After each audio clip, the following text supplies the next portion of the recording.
Morning. Really cool to have you here. This day is extra dark and dreary, so I doubly respect that you made it to class. Right on. Today at 1 o'clock, 1:10, we've got a lot of things to do, a lot of things happening. You'll turn in the percent potassium chlorate lab we did last week. Problem set number 4 is up.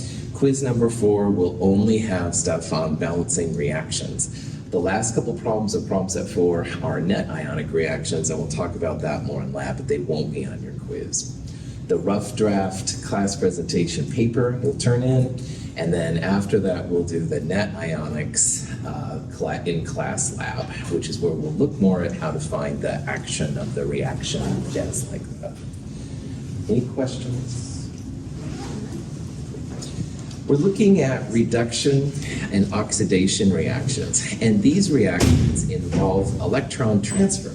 So the other reactions we've looked at, precipitation, acid-base, stuff like that, those are more atom transfer reactions where atoms are transferring. But in reduction and oxidation, which you'll have both of them at the same time, some species will be losing electrons and they're oxidized. Other species will be gaining electrons and they're reduced. A redox reaction will have both something being oxidized and something being reduced. So for example, zinc reacts with copper 2+, and this is what we did in the empirical formula lab. But we put the piece of zinc in, the blue because of copper 2+, at the end, copper metal, which is what that's supposed to be, was left over, and you isolated it, and the zinc became zinc 2 chloride, a positive 2. So zinc lost electrons, it's being oxidized, and the copper 2+ gained electrons, it's being reduced. So it's really important that you know what oxidized and reduced is. I like the Leo, the lion says grr. You can use any one you want. Oil rig is one that pops up once in a while too. This is a real powerful kind of reaction, and we'll look at some more examples now of how this works. When a piece of copper metal is placed in a solution containing silver ions, solid silver crystallizes on the copper. While the silver crystals grow, copper ions are also released into solution, giving the solution a blue color. Redox reactions can be really dramatic. This is an example where they put a piece of copper metal in silver nitrate. Silver nitrate is that liquid that I once in a while put on my fingers and say if you get it on, rinse it off right away. Silver plus will take electrons from the copper, making silver metal. That's this kind of moldy, mossy looking stuff right there. And then copper 2+ ions, which are often blue, will start appearing. So redox reactions can be real powerful, real important to chemists. Now, in order to see if you have a redox reaction, there are several ways to do it. The ultimate way is to learn about oxidation numbers. So I'm going to go through here some examples of how you can find the oxidation numbers for the reactants. And it's mostly the reactants we're worrying about. When it comes to reduced and oxidized, you always refer to the reactants being oxidized and the reactants being reduced. So like in this example, zinc has lost electrons, it's being oxidized. But if you look at the charges, like this has a positive 2, and this is zinc metal. And zinc metal has all the electrons, so it has a charge of 0. So this is like going from an oxidation number of 0 to positive 2. It's becoming more positive, the zinc is. That's another way to tell that it's been oxidized. And on the other hand, copper 2+ went to copper 0. And it's because it added negative electrons, so the positive 2 became 0. If the oxidation numbers go down, become more negative, that's a way to say that you've got reduction. So this is a kind of problem you might see. This is an iron metal reacting with copper 2+ to make copper and copper 2+. And the question is which one of these is reduced and which one is oxidized. And there's lots of different combinations. Always look at what the reactant is happening to it. So as an example of that, iron is becoming more positive. And because this whole area is all about electrons, the only way it can become more positive is if it loses electrons. So iron here is being oxidized. It's similar to what happened in the zinc example we saw earlier. On the other hand, copper 2 plus goes to copper. It's becoming less positive / more negative. And the electrons are negative. So if you add negative electrons to positive things, it should become less positive. The copper 2 plus here is being reduced. So in this problem, the iron is being oxidized and the copper 2 plus is being reduced. Now you can use oxidation numbers. You can also see that iron is becoming more positive. And if something's becoming more positive, that means it's oxidized. On the other hand, if you can see that 2 plus to 0 is becoming more negative, that's because it's gaining electrons. It's being reduced. So oxidation numbers are about as much fun as watching paint dry. I mean, they're very important to chemists and stuff. So anyway, elements that are natural, they don't have any positives or negatives, nothing else with them. They have oxidation numbers of 0. So the zinc metal I was talking about earlier has all of its protons and electrons, it's 0. This copper as a product would also be 0, all right, because they're atoms in their free element state. On the other hand, most of the ions, whatever their charges, that is the oxidation number. So copper positive 2 here, this would have a positive 2 oxidation number. And this zinc here would have a positive 2 oxidation. When it comes to compounds, all right, fluorine is always -1. Oxygen is almost always -2, with an exception of peroxides and with fluorine. And hydrogen is almost always +1. There is something called a hydride, which is negative. We'll see how these little definitions here help chemists define the oxidation numbers of things. And finally, the sum of all oxidation numbers will be 0 for a compound, or they'll equal the overall charge if there's an ion. Now, in this example right here, it may not be real obvious that this has been reduced. But here's manganese by itself, the element form, and all the elements by themselves will be 0. This manganese, it's harder to say, but oxygen is almost always -2 like we've seen, and there's 2 of them. So -4 from the oxygen means that this would be a manganese +4, and that +4 is its oxidation number. So manganese is going from +4 to 0. It's becoming less positive, more negative. That means that your manganese is being reduced. Likewise, aluminum is going from elemental state 0 to what's a +3 over here. It's becoming more positive. That means it's being oxidized. We'll look at The atoms in hydrogen fluoride have oxidation numbers of +1 and -1 respectively. These are the charges the atoms would have if the bond were completely ionic. The oxidation numbers on the atoms of the perchlorate ion indicate the charges they would have if the transfer of electrons were complete. Such complete transfer, however, does not occur in reality.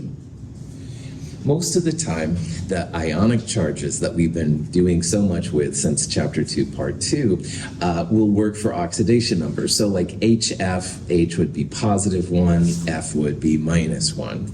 And NaCl, you'd have Na +1, Cl -1. But polyatomics sometimes can be a little weird. So this is where you go back to the idea that oxygen is almost always -2, hydrogen is almost always +1, and F is always -1. Well, if there are 4 -2 oxygens and perchlorate has a -1 charge overall, then this chlorine is a +7 when it comes to oxidation numbers. So perchlorates love to be -1. This really isn't a happy state for chlorine. We're going to see that perchlorates love to gain electrons. They like to be reduced. They want to be more like a chlorine that's -1. Some of your periodic tables have common charges for ions, and they'll list chlorine as +7. It's not really a charge, it's an oxidation number, and that's something that kind of gets under my skin with some of the fancier periodic tables. But anyway, it's minor. This is me just bitching as your instructor. Now, in a reaction like this, where you have aluminum and copper 2+ making aluminum 3+ and 3 coppers, Another thing, a way to figure out what's happening is you can split the like pieces apart.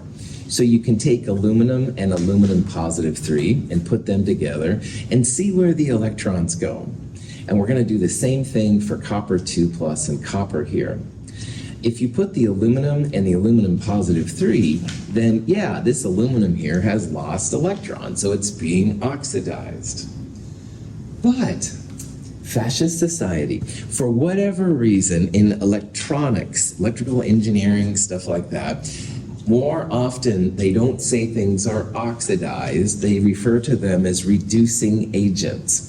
And I hate this, but this is what I'm just the messenger here. So if you see reducing agent, that doesn't mean it's reduced, it means it's being oxidized. It's the agent which is allowing something else to be reduced. Apparently that's where this term comes from. So just realize that oxidized is also reducing agent, all right? Reducing agent is different than reduction. Likewise, things that are reduced are also called oxidizing agents. And again, I did not make these rules up. However, if you have something like copper 2 plus going to copper 2 plus is definitely gaining electrons. It is being reduced. But if you go down to like industrial tech here on campus and you told them about copper 2 plus, they'd probably refer to it as an oxidizing agent and not something that's being reduced. So your hip chemist powers have to amp up a little bit here, but no problem. Agent is like the opposite. That's one thing that sometimes people use when they're learning this. So reducing agent would be oxidized, oxidizing agent would be reduced. Okay. Nitrogen monoxide is a colorless gas, which we can observe when we bubble it through water. When it contacts air, and therefore oxygen, an oxidation-reduction reaction quickly converts it to nitrogen dioxide, a visible brown gas. When heated iron comes in contact with gaseous chlorine, a reaction immediately takes place, forming a dark brown solid, iron 3 chloride. This oxidation-reduction reaction involves a transfer of electrons from atoms of iron metal to atoms of chlorine, a halogen. Redox reactions are all over the periodic table. You've got nonmetals and nonmetals reacting. You've got iron, metals, and nonmetals. We looked earlier at metals and metals. I mean, it's literally all over the place. But these are the reactions that make our batteries go. They allow us to breathe. Lots of different kind of things that the redox reactions are pretty cool for. So we will look a lot more at redox reactions in Chem 223, but this is an important part of all of science, so that's why we're kind of throwing it in here. Speaking of important to science, we need to start talking about how chemists describe the strength of solutions.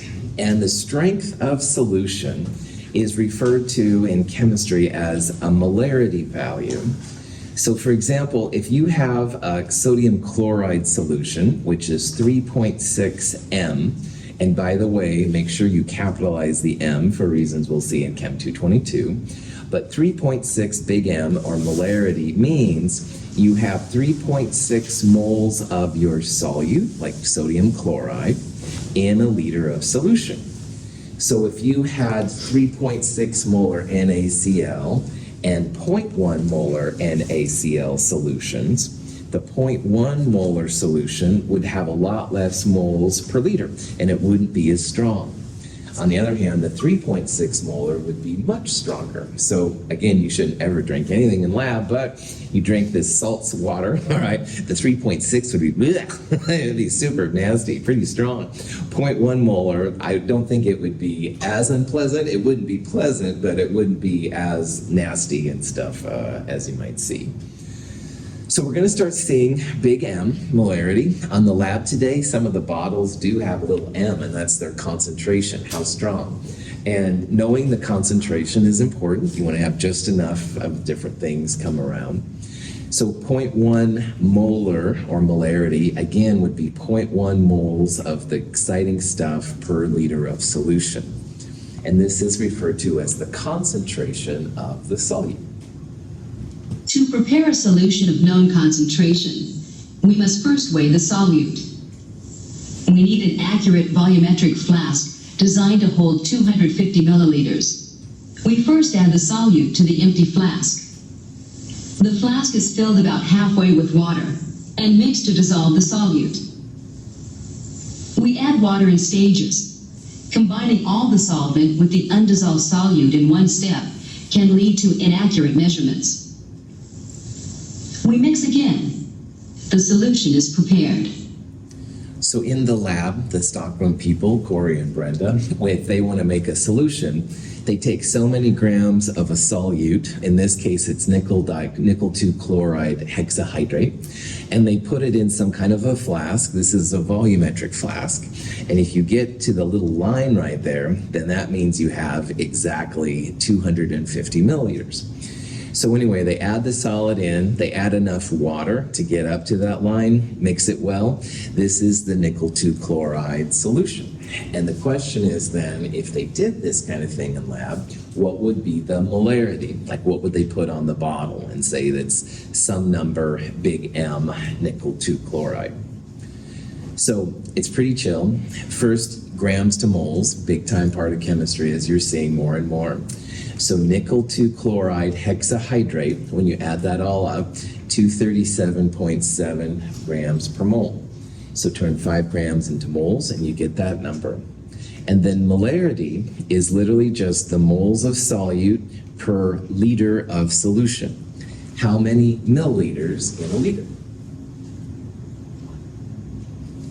1,000. I saw you whisper it. Whoever that was, mystery person in the front row. Yeah, 1,000 milliliters per liter. Right on. When you do this a lot, if you have a milliliter, you can just move it to the left 3 spots, and that's the liter. So just FYI, that's what I do a lot of times. But at first, it's totally cool. Put it in your calculator. 1,000 milliliters per liter. So 250 milliliters would be 0.250 liters. Moles divided by liters. This number, 3 sig figs, would be the concentration of this nickel 2 chloride solution. We would have 0.0841 moles per liter. Sometimes you'll see this listed with square brackets like that. That's another way to talk about a solution concentration. This is mostly just what we'll do right here, but if you do see the square brackets, that's what it refers to.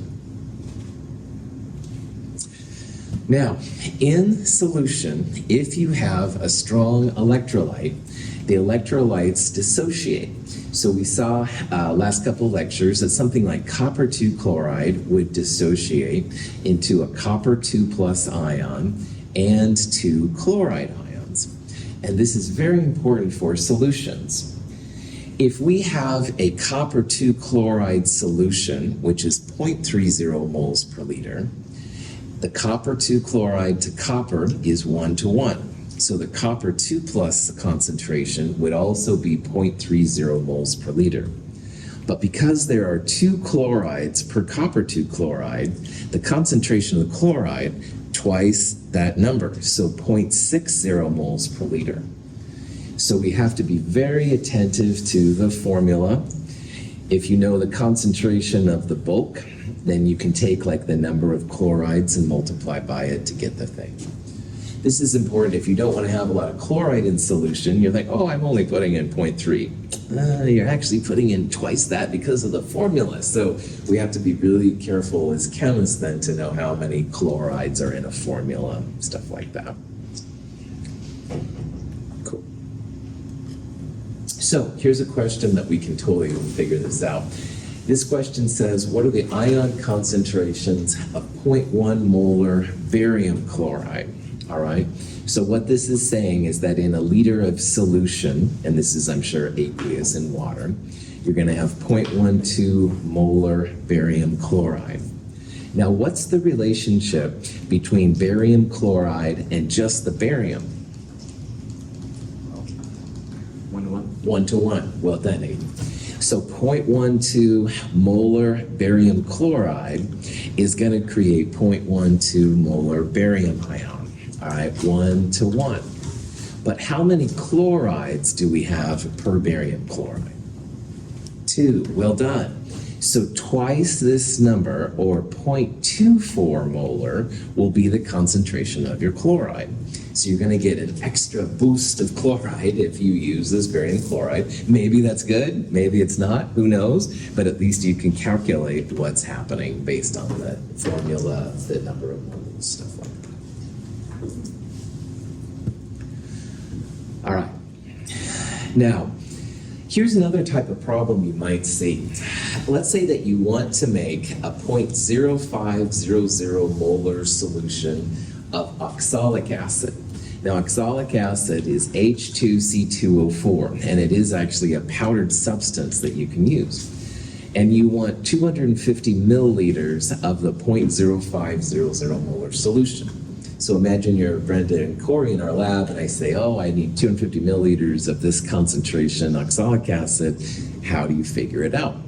Well, the big M is moles over liters. And if you multiply by the liters of solution you want, you're going to get the moles of the solute. And in this case, that's going to be moles of oxalic acid. And if you have the moles of oxalic acid, you can turn it into grams using the molar mass. So what you would do is you'd first take the moles per liter. And again, that's what the big M means. It's moles per liter. And if you multiply by the liters, liters over liters cancel, and you're going to have this many moles then of solute, which in this case is the oxalic acid. And if you know that oxalic acid is this beast, you can find the molar mass. It's about 90 grams per mole. So moles times grams per mole, 1.13 grams. So if you were Corey or Brenda in the lab, and I told you to make this stuff, you'd put 1.13 grams of this oxalic acid, you'd weigh it out like on a scale, put it in 250 milliliters of solution, 0.0500 molar. Cool. Now, To prepare our solution using the dilution method, we first obtain 2 milliliters of stock solution with a pipette. Filling the pipette with stock solution to the mark on the pipette ensures that we have 2 milliliters of this solution. We add the 2 milliliters of more concentrated solution to the 500 milliliter volumetric flask, touching the side of the flask with the pipette. We add water to the mark on the flask. After mixing thoroughly, we have exactly 500 milliliters of a solution with a concentration of 1.60 times 10 to the minus 4 moles per liter. so far, we've looked at preparing solutions by having so many grams of a solute, putting it in so much liquid to get a certain concentration. And that's probably the most common way that solutions are made. But believe it or not, a lot of times chemists will dilute concentrated solutions to give more dilute solutions. And one of the best reasons why this is done, the acids like nitric acid, hydrochloric acid, as well as some of the bases, sodium hydroxide, a lot of times they come in a jug, all right? You don't like weigh things out. They come as concentrated solutions. And to use that is pretty hardcore, all right? There are some times where you want to use the super concentrated nitric acid, but trust me, it dissolves lots of things that you may not want it to. So what scientists will do is they'll take a little bit of the concentrated solution out and add a bunch of water to it. And so it turns like your 18 molar sulfuric acid into 0.1 molar sulfuric acid, something that's much more easy to manipulate, safer, stuff like that. Notice the color change here. This was, I think, a potassium chromate solution. The concentrated is usually a more intense color, and the more dilute is then, of course, less concentrated. Kind of a nice little visual cue to see what's happening. So we're going to talk now about how you dilute concentrated solutions. And on a practical level, this can be really useful. Like, let's say we need 0.1 molar nitric acid, and there's only 3 molar nitric acid. If you use these rules, you can take that concentrated solution, add some water to it, get what you want. So, now, in problems like this, all right, we have 50 milliliters of 3 molar sodium hydroxide. And 3 molar sodium hydroxide is pretty strong, but we only want for our lab 0.50 molar sodium hydroxide. Well, we definitely need to add more water, more solvent, to make the 3 molar solution go to 0.50. But of course, the question is, how much water do you add? All right. You want to add enough so that your 3 molar goes to 0.50, your concentrated solution goes to a dilute solution. But we need to kind of do a little thing here to figure out how much water to add. Like, we don't want 0.4 molar or 0.65 molar. We want 0.50 molar. So the way that chemists usually do this is they realize that the moles that you start with in the concentrated solution will equal the moles in the final solution. And if you look real carefully at this little picture, the little yellow dots are the solute, the sodium hydroxide, the HCl, whatever. And the number of drops, yellow dots here, are the same as the number of yellow dots over here. But you can see that the yellow dots have more room over here than they do right there. This is trying to show that the moles we start with equal the moles that we end with. And we're just going to kind of play with the mole amounts then to figure out how much volume we need. So this leads to this kind of a calculation. In this problem, we have 3 moles per liter, which is what the big M means. And the volume, if you turn it into liters, go over to the left 3 times, 0.05 liters. So you multiply those two together, 0.15 moles of sodium hydroxide is what we have in the concentrated version. Now we want 0.50 moles per liter. And notice that this big M, moles per liter, and this moles right here, we're going to get those two to cancel. And so we're going to end up with the volume of the final solution, basically.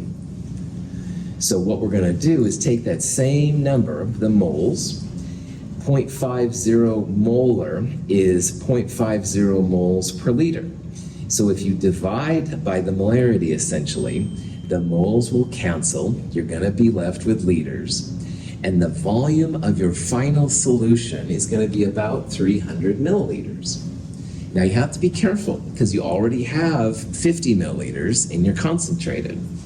So if your total volume's 300, then you're going to want to add about 250 milliliters of water to make this thing happen. So in this problem, which is a little extra tedious for what I'll show you here in a little bit, we use the fact that moles per liter times this number in liters is going to give us the moles of sodium hydroxide. And in the final dilute value, that's the same moles, all right? But we need to figure out the volume. So moles divided by moles per liter gave us liters. It came out to be about 300. You have to be careful because we already had 50 milliliters of the concentrated solution. You want like a total of 300 milliliters at the end of the thing. Now, this shows the individual steps. But most of the time, what I use is what I call MIVI times MFVF, or M1V1 equals M2V2, or C1V1, blah, blah, blah. And this is a really nice way, if you have a concentrated solution, to quickly figure out what the new volume is going to be, the VF, all right? So in the last example, the initial concentration, I believe, was 3 moles per liter. You put that in there. The initial volume was 50 milliliters. You wanted, I think, 0.50 molar, so we're trying to find the final volume. One reason why I like this is because V is on both sides. You can use milliliters. You don't have to shift over to liters unless you want to. So scientists use this quite a bit, all right? It's great for diluting concentrations, diluting solutions. You can also use it sometimes with reactions, and we'll talk about that more in lab. So this is an example of where this kind of process would work out. We've got 0.25 molar HCl and 60 milliliters of it. And intentionally or unintentionally, it's hard to say when it comes to humans, we place it in a 500 milliliter flask and add water up to that point. So the final volume is 500. And the question is, what is the new concentration? Well, M1V1 equals M2V2. And we're essentially solving here for the new concentration, M2. So M1.25 moles per liter. I'm going to be extra lazy chemist and just use milliliters for volume. You can with this reaction, which is why I like it. We don't know M2, but we do know that our final solution is 500 milliliters. So the one advantage and why chemists like this is, yeah, you don't have to go moles to liters to milliliters to liters and blah, blah, blah. You can quickly find out what it is.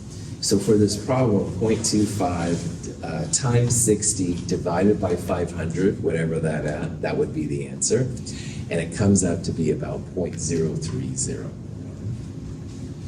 So I really like this. You don't have to use it, all right? I do like it because you don't have to turn milliliters to liters. You don't have to think how the moles of this equal the moles of that. And this whole process is about just realizing that the moles of what you start with are the moles of what you end with. So, any questions? The reaction of zinc and hydrochloric acid is both a gas-forming and a redox reaction.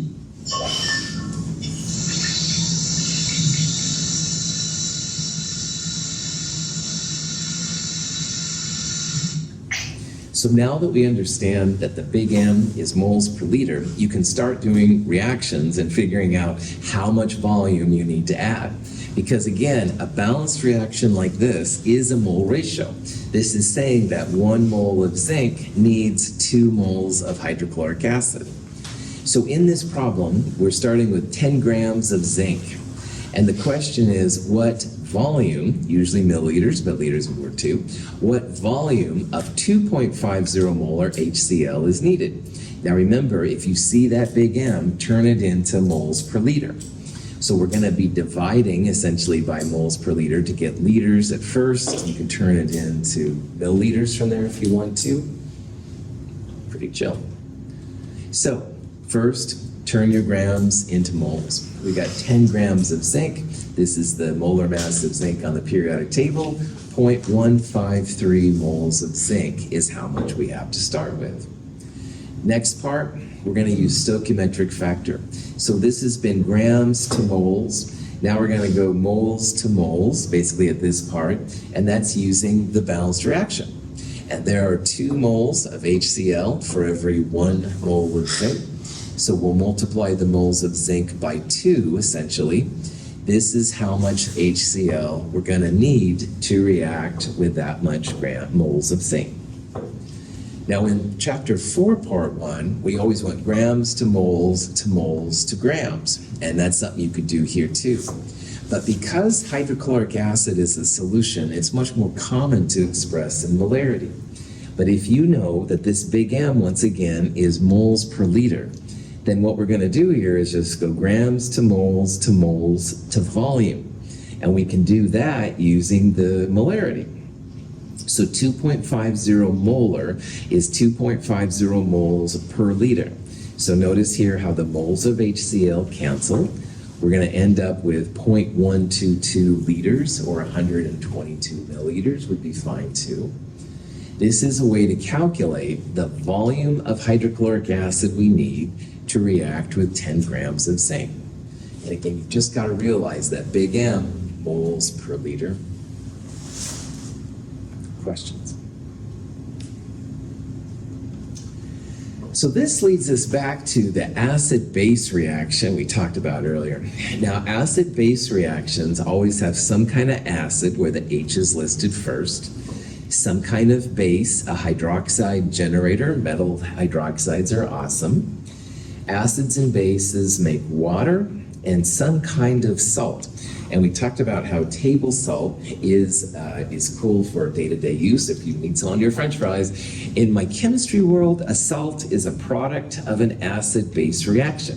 So sodium oxalate is what this nasty stuff is. This is actually a salt. Now, if you wanted to do this kind of reaction, you would do what's called a titration. And a titration is chemists' powerful tool. And here at Mount Hood Community College, where we always have problems with funding and stuff like that, I swear we can go head to head with MIT and Harvard and all these other places when it comes to titrations, all right? This is one place. Now, they'll have so much more cool stuff, I'll be totally honest, sometimes than Mount Hood would. But when it comes to titrations, man, we have all the tools to just go just as good as them. I kid you not. So titrations are pretty important. They're pretty easy to do, all right? They don't require super expensive equipment, stuff like that. And what I'll do is I'll show you how this titration process works. Now, in a titration, this is a ring stand with a type of a ring clamp. This is called a burette clamp. And a burette clamp holds a burette, which is this long, kind of narrow thing and stuff like that. If we didn't have Veterans Day next Friday, this is what we would have done. We would have done a titration lab, but it's okay. Veterans are cool, like I said. But anyway, in the burette, you put a liquid, all right? And this particular example, they're putting the sodium hydroxide in the burette. And there's a little stopcock kind of thing right here that you can add very select amounts of the volume. And on the burette itself, it has measurements that can be read to 100th of a milliliter, so 0.01. And you add enough, and sometimes there's a color change, like this one is right here, to show you that you're done. There's also electronic ways to figure out that you're done as well. But this titration process is really helpful to chemists. It's real powerful. It doesn't take, super sophisticated things. Pretty cool stuff. So this is an example of the calculations, all right? So in this problem, we're taking 1.065 grams of oxalic acid, and we're titrating it with a sodium hydroxide solution, but we're not sure how strong it is. Like, we don't know what the concentration is. Is it like 16 moles per liter or 0.001 mole per liter? We don't know. So we're gonna take this oxalic acid, where we know the grams exactly, and when we titrate it, it takes 35.62 milliliters of the sodium hydroxide to reach the equivalence point. An equivalence point is where you sometimes have a color change, maybe your electronics tell you it's done, but there's some way to tell when the reaction should be stopped, all right? We can use this information to calculate the concentration, the moles per liter of the sodium hydroxide. Now here's the balanced reaction down here. Oxalic acid is this bad boy. It needs 2 moles of sodium hydroxide. It makes water, and this is sodium oxalate, but really we don't care about that. We're trying to figure out how concentrated our sodium hydroxide is. Well, grams to moles is the game we play in chemistry, as you know. So if you put oxalic acid, you figure out its molar mass, it's 90.04 grams per mole. So this many grams of oxalic is this many moles of oxalic acid. Then we can take the moles of oxalic acid and turn that into moles of sodium hydroxide. So this is like grams to moles, and now we're going to go moles of sodium hydroxide. There are 2 moles of NaOH for every 1 mole of oxalic acid. So you're going to need twice that number, or 0.02366 moles sodium hydroxide. So if we got to this equivalence point where the reaction is done, this many grams of oxalic acid needed this many moles of sodium hydroxide to make it happen. And at this point, it took 35.62 milliliters.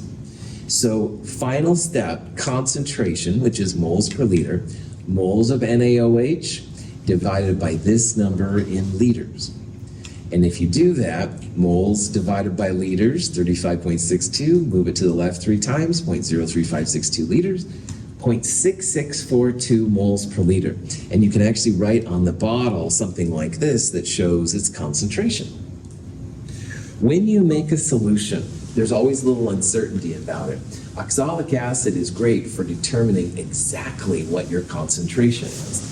And some of the chemicals we've used, this is exactly what the stockroom does for us. They make sure to lots of sig figs that we have good values. So What can we do with that, Dr. Russell? Oh, great question, stuff like that.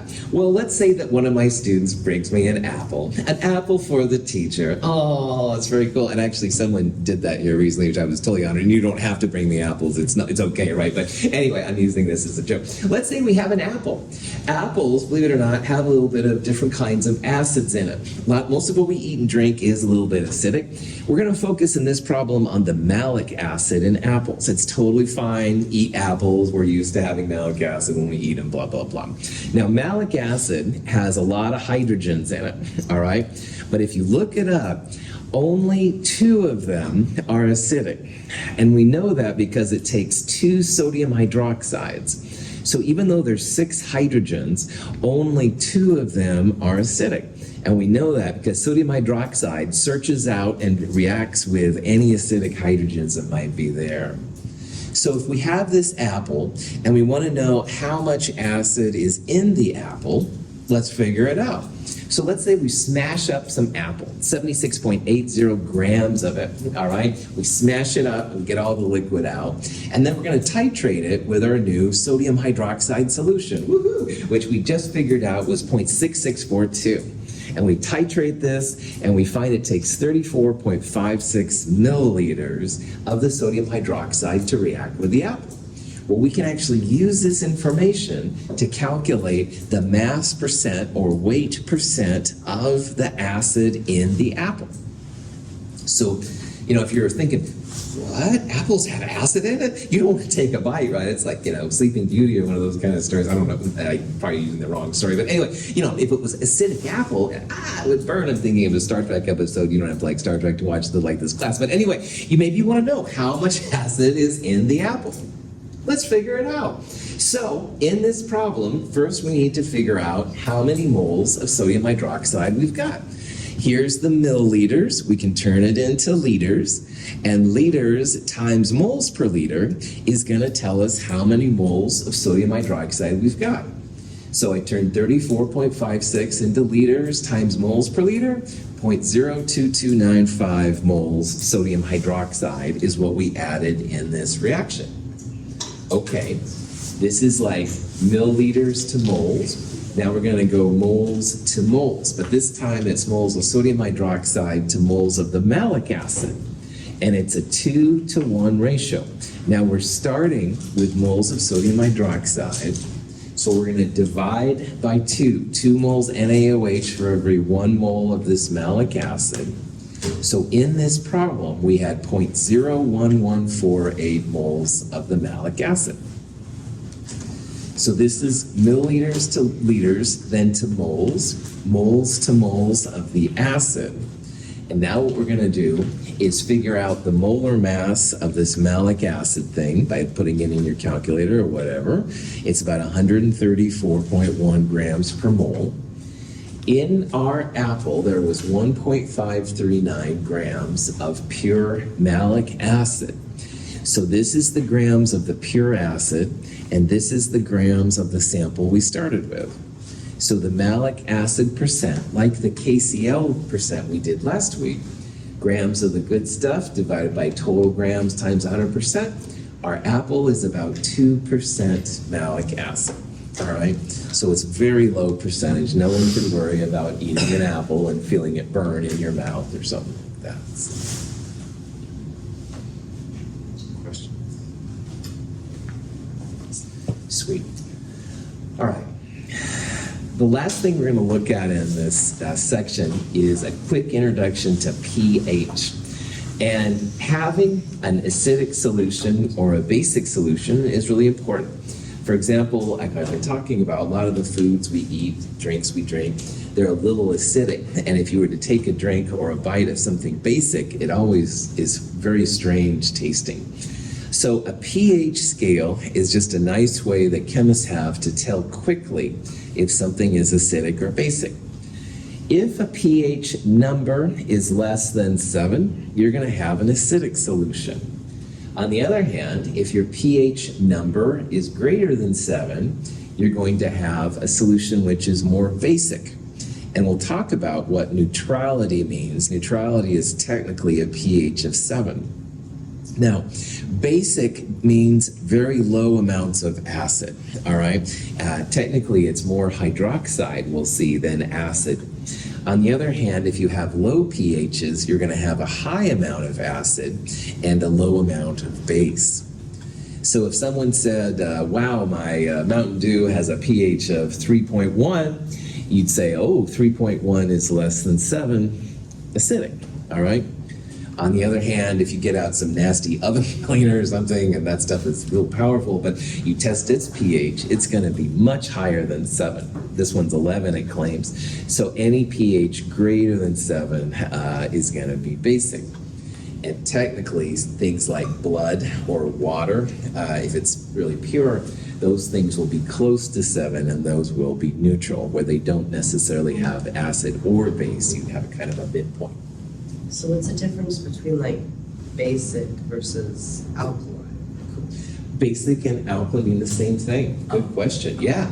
Alkaline is like another way of saying that something's basic. Yeah. So if you hear alkaline, it would be have a pH that's greater than 7. So it's just fancy. It's fancy. That's right. That's right. I like that.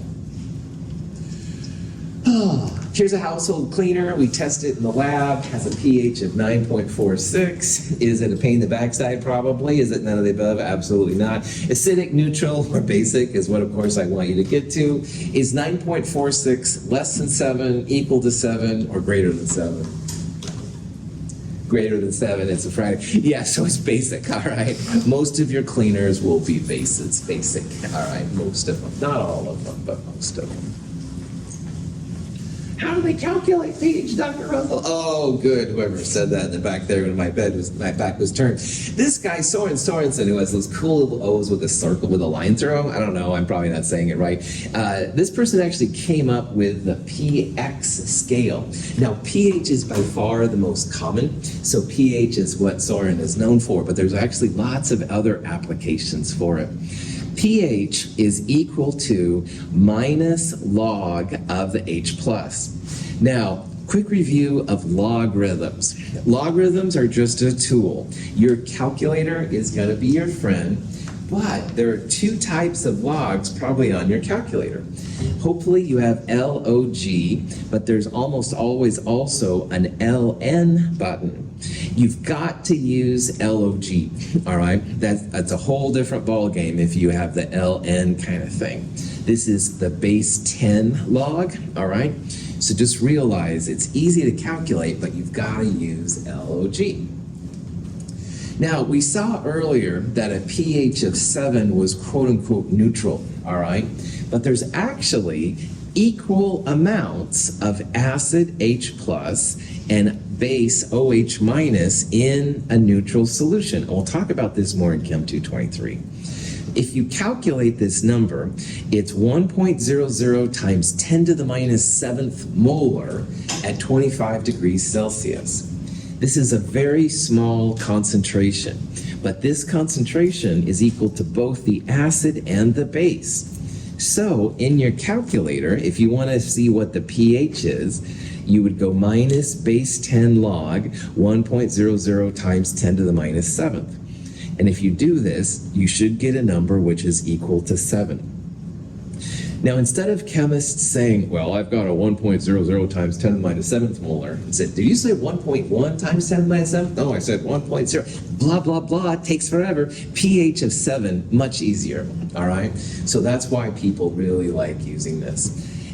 In this section, we're going to do some pH conversions of concentration to pHs, and as we'll see here in a little bit, we'll go the opposite way. So make sure you know how this process works. You got it. So here's a solution. It's got some acid, 1.6 times 10 to the minus 3 moles per liter. What is the pH? No problem. pH, like we said, minus log of the H plus, which is this number right here. So in your calculator, minus log 1.6 times 10 to the minus 3. Let your calculator do the heavy lifting. Make sure you put a negative in front. The number comes out to be 2.80. Now notice that log of a number less than 1 does come out to be negative, but there's another negative, so most of the time our pHs will be positive numbers. So this solution, this soda, is acidic. And again, most of the things that we eat and drink will be a little bit acidic when it comes right down to it. So here's a question. We've got some kind of nitric acid. The concentration, the molarity, is 0.030. What's its pH? Minus log of that number, 1.52. I'm going to push through for one more slide here. Sorry, I'm pushing it here a little bit. If you have a pH, like Diet Coke is supposed to be about 3.12, you can figure out its concentration, its acid moles per liter. In this case, you want to get rid of the minus log, put it on the other side. The acid amount equals 10 raised to the power of minus pH. So in your calculator, you can do this with any calculator. You can go 10 little caret minus 3.12, and you end up with 7.6 times 10 to the minus 4 moles per liter. Any questions on that? All right, that's it for this chapter. We'll start the energy chapter on Monday. I'll see you all at 1 o'clock, 1:10. Have a good night.